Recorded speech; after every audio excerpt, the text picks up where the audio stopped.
a brother of 3, so we was always scrapping and stuff like that. You know, 7 years old. I got it was my birthday present. I got took to the boxing gym because I was giving a few black eyes out on the street like. He was a friend of ours, Peter Mulligan. He used to go and train after work. And he said, right, he says, can Kieran come along? And he said, yeah. He says he'll take him. Thinking like he'd get fed up. You know, like youngsters, they want to be everything, don't they? That was it, he was hooked.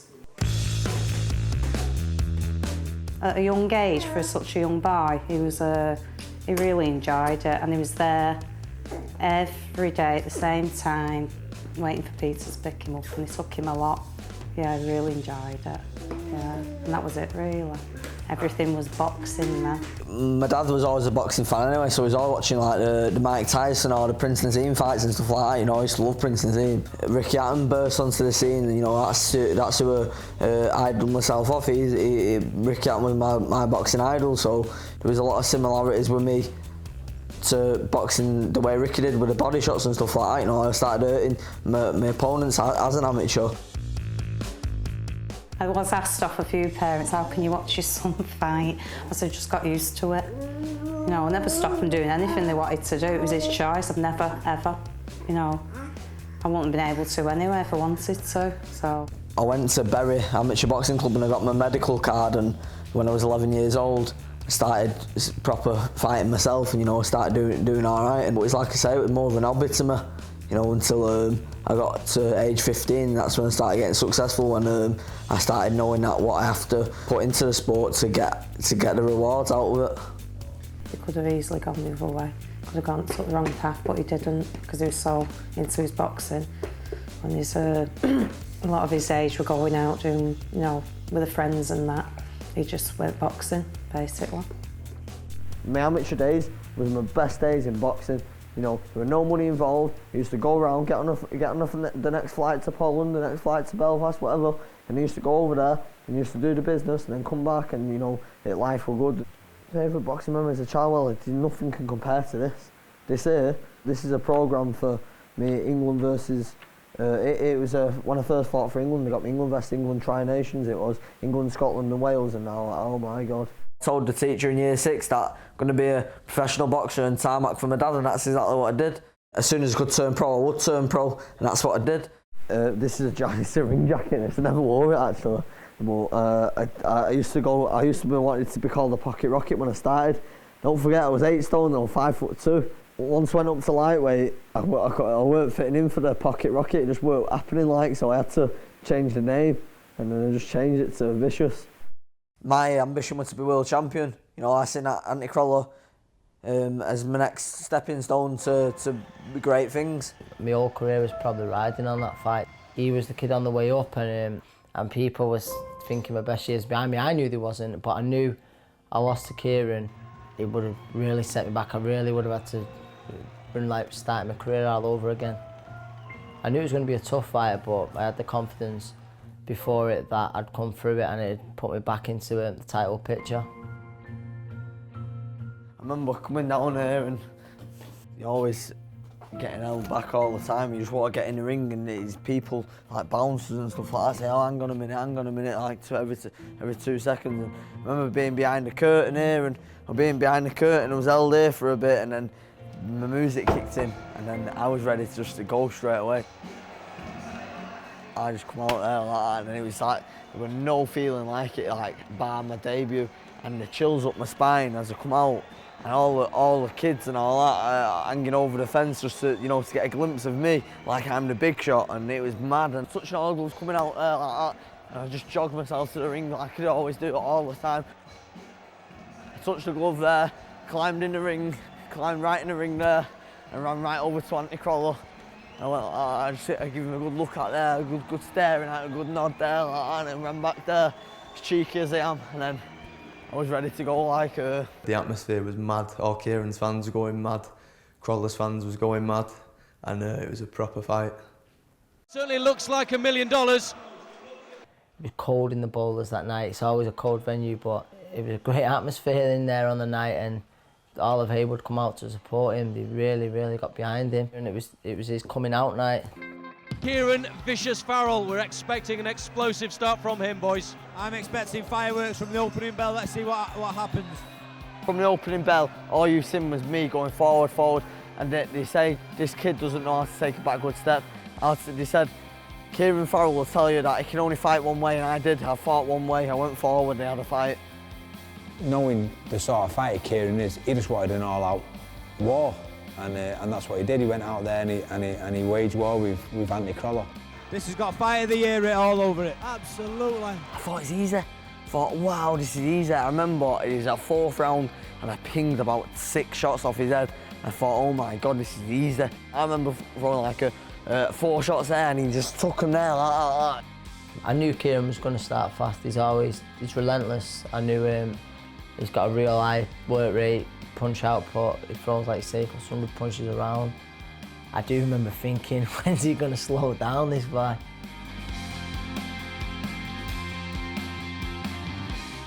As a professional, I don't get hurt off punches, me. I never did get hurt off punches, never.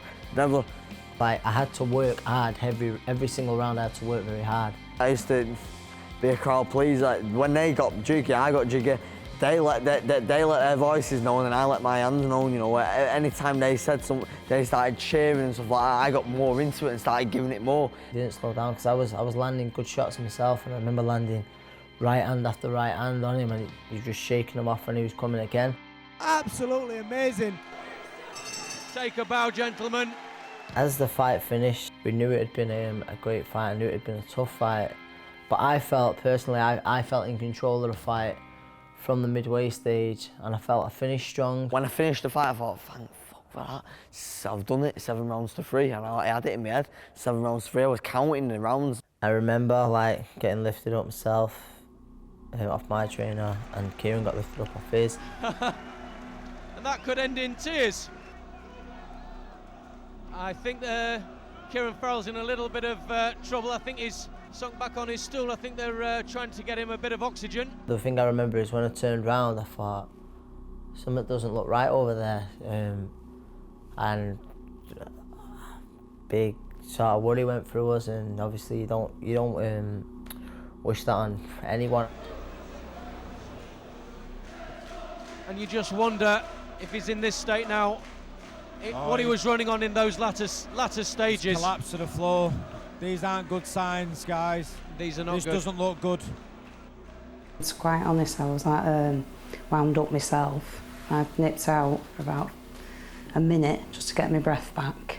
I felt dead lightheaded, just probably through everything. And when I come back, it collapsed. So it was just like I was in shock. It was very worrying to see the way he went down. I could see responding, I could see panic in the corner. These are not good signs, guys. They need to get the stretcher in and get him medical attention as soon as possible, just to be on the safe side. The fight, we'd not even, the result I didn't even read out, but that wasn't the first thing on my mind. The first thing was, I hope he's going to be okay. There's no worse sight than this in boxing, and I just pray to God that everything's okay. Anthony Crolla looks very, very concerned. When I didn't know what happened, I thought I'd got knocked out, because I thought, fucking hell, this is what it must be like to be knocked out. And then I thought, hang on a minute, it's the end of the fight. When he got out of the ring and Kieran got carried out, I'm sure it was Kieran's ma. He went out the arena with him, and it was like horrible watching his mum heartbroken. Like Kieran's sort of unconscious there, and she got hold of her son's hand. It was the worst bit about boxing I've ever been involved with. I just went home with my girlfriend. I literally had the iPad in front of me. That was my phone there, my iPad there, just trying to find out Kieran was all right. And then obviously I got confirmation he was doing well, and it was a big, although it wasn't over because I knew he was still in hospital, it was a big sort of relief. He couldn't open his eyes, but he was talking and stuff. And then my dad started talking to him, and he just said he's actually started crying, even though he could hardly move. And he said, I just wanted to be a world champion, Dad. And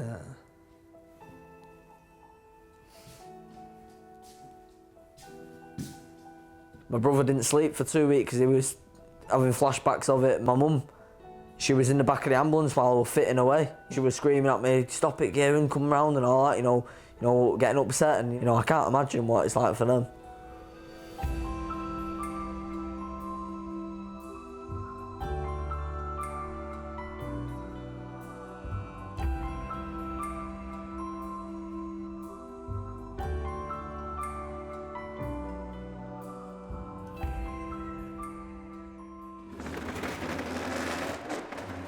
Literally goes upstairs to the changing rooms, and then you'd have a big sort of clear out here, and it would go straight into the ring here. Remember?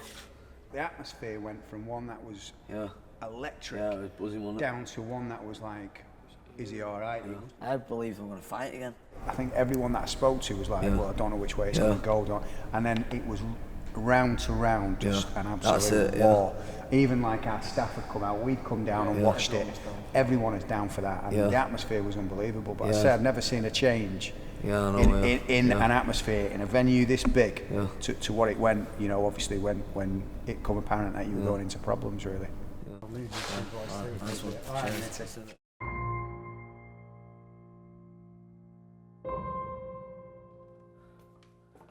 This was my changing room. Fucking hell. Yeah, this was it in there. This is it. This is where I was. I remember doing my pads here, warming up here with John Breen, and Eamon did some pads with me as well. And then I was just sat here. I remember just sat here. All my gear was here. I had all my gear folded up underneath it, underneath the chairs. There's a few chairs like benches. I think I had them all there. I felt like I made the weight easier, but I didn't make the weight easier. What I did to do to get to that weight might have been easy in my own head, like killing myself to make it, but I killed myself to do it, you know what I mean? That might be easy in mind, but it wasn't. It was hard, and it took its toll on me, so. I was going to be world champion, and I got no doubt in my mind that I was going to be world champion. I was out running at 4 o'clock in the morning, and I was out running, and I used to cry sometimes. When I was out running, I used to have tears coming down my eyes. I'm crying because I was that passionate about it, that what I believed in, and you have to go for your dreams, and that's how I was. I was just a young lad going for my dreams. It hurts me more now because I'm like, it's not a day what goes by I don't think about, because I think about it all the time. There's always 5 minutes in the gym. I'm in the gym at 4 o'clock in the morning now. I put the music on full blast and I start skipping, and I'm there like I'm thinking, fucking, I wish I was in here for me. You know what I mean? I wish I was doing it for me. Without sounding selfish or anything like that, I just want to be. I'd love to be doing it for me. I'd love to be going in that gym and training like I'm training, or training like I did train for myself. The feelings I had that night are like the ones what I had in my first fight, and it was like I come out and I had all the chills up my spine there, all the kids leaning over the ropes and all that.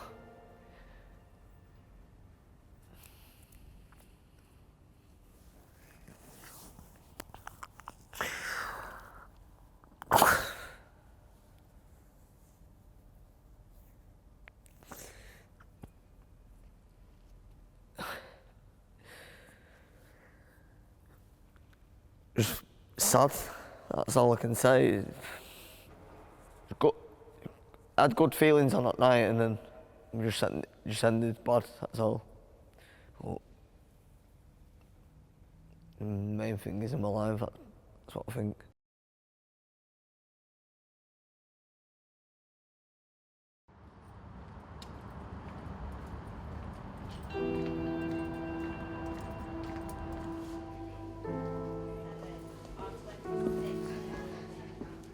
Made for a follow-up at MRI scan. Checked the blood on my brains, cleared up, and a bit nervous about it, obviously, because I don't want anything else to become of it, you know. Well, he told me that I'd have symptoms for 6 to 12 months, so I'm not too worried about. I think it would have cleared up quite a bit as long as they don't operate. You know, I'll be happy.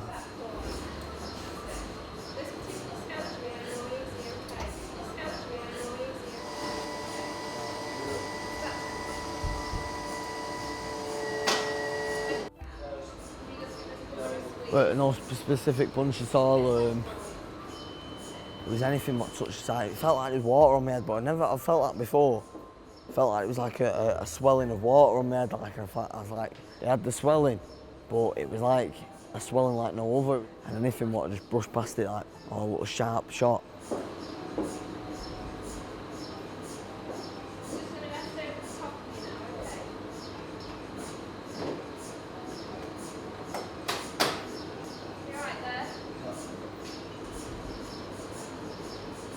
Making weight is the problem for fighters in light to middle ranges. History, you know, you're asking about, do you feel bad when a fighter gets injured? Other fighters should look at that and say, well, how did that happen? You know, I'm not going to let that happen to me. I'm going to give myself absolutely the best chance.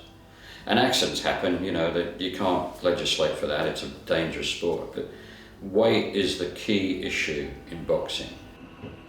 The fighter wants to be at the lightest weight he can possibly be because it's a bit of an advantage. We've got into a bad routine of boxers boiling themselves down. In the 24 hours before I fought Ryan Rhodes, I lost 20 pounds in 24 hours. So, I mean, but how do you lose 20 pounds in 24 hours? With great difficulty, believe me. It's not easy. I mean, listen, it's stupid, it's crazy. The only reason I actually attempted to lose that much weight was because I had no money. Financially, I needed the money, and if I didn't fight and didn't weigh in, I didn't get paid. When I lost that much weight, I can't really remember anything. I nearly passed out at the weigh-in. My mum started crying when she seen me at the weigh-in. I had to get it off. I was 11 stone. I had to get it off, come down, trying to kill myself to get a silly amounts of weight off before a fight, and I did it. Made the weight, felt good, and just you don't know what it's really done to your body, and it's took its toll on me.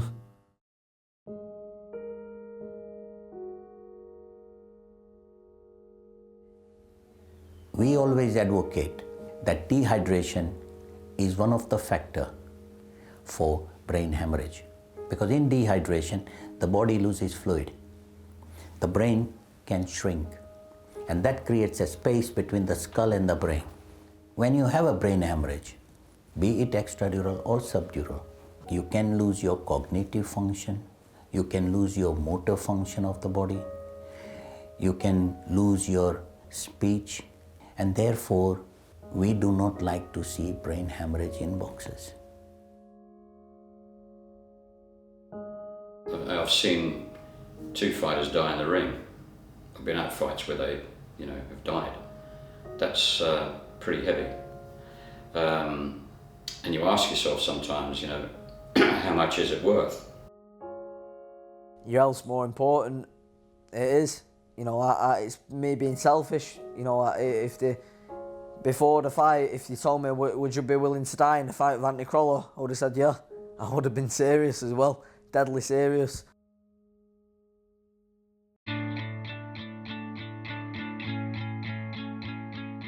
It's been 8 weeks since my fight. I need to get my life in order, and you know, I don't like waking up without a routine.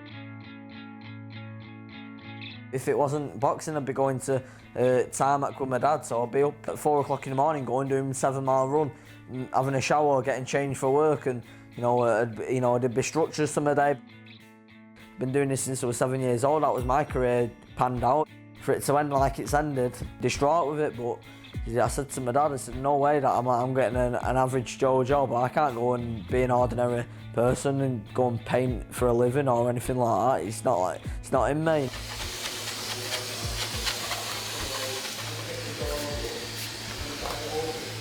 Hopefully I'll have the ring here. I'll have the ring. I want it dead centre, I think, or either to dead centre or over to the left-hand side, so I can have like space for exercise bikes and stuff like that, so people can sit on the exercise bikes and watch the sparring or watch me doing the pads and that. So it's going to be a pro-am boxing gym. That's the idea around it, was for me to get into staying involved in the circuit, to train boxers. Coming here and it takes my mind off everything else what's going on, you know. It's like I keep saying, it's my empire, it's my future, it's my empire, and we're building it, and it's, you know, once it's up and running, hopefully it'll be up and running for a good 30 years, you know.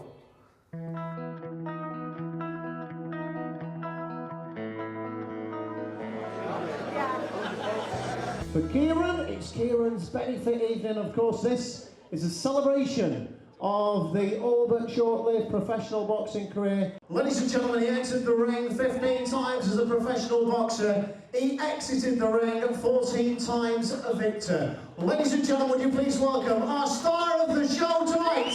It is Kieran Vicious Farrell.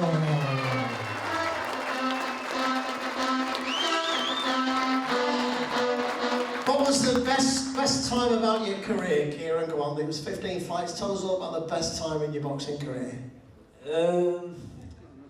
Well, coming out for my debut, I got chills up my spine, and I got that from my last fight. Another really happy memory, it was just surreal doing pads with my idol next to me here, Ricky Allen, you know, I was doing pads there. Dr. Hewitt, the neurosurgeon, said, Kieran, it's a miracle that the scars and the shadows have all disappeared. And the doctors say, and this is a quote from the doctor says that this man on stage here, Kieran Farrell, is a walking miracle. Last year, ladies and gentlemen, Kieran went head-to-head in the ring with Anthony Crolla at the Bowlers Arena in Manchester.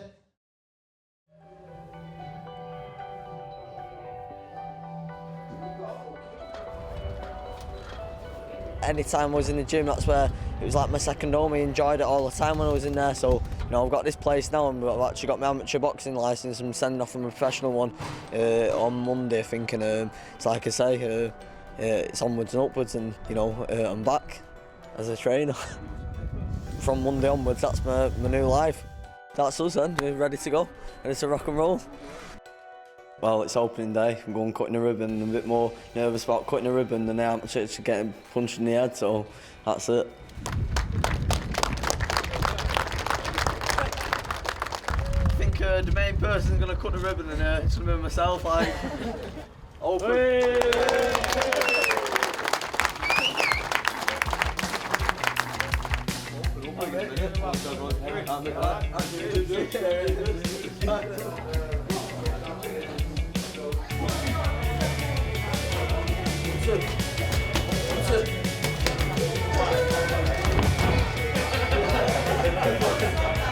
Big one, that's it, now come out, knock it out, that's it, go on, knock it out, that's it.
To be honest with you, I hated boxing. For months, I didn't watch a single fight. There's no one to blame. Boxing's not to blame, but I blamed boxing, and I don't think that way now. I'm training hard myself, and I might be fighting in the future for Kieran, win that English title that he should have had, that he should have now in the gym with him.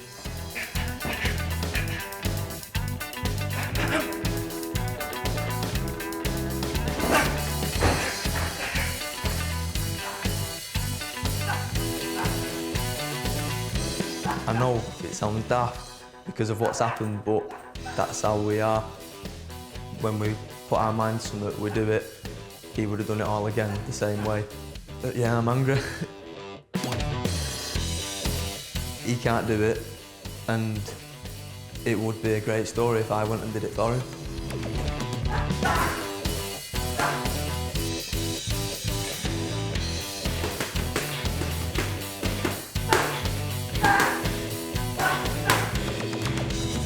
It's hard, like I say, because I watched my brother nearly die, but something's making me get up in the morning and train in the boxing gym and then train twice a day, every day. Something's making me do it. I don't know what it is yet, but we'll find out.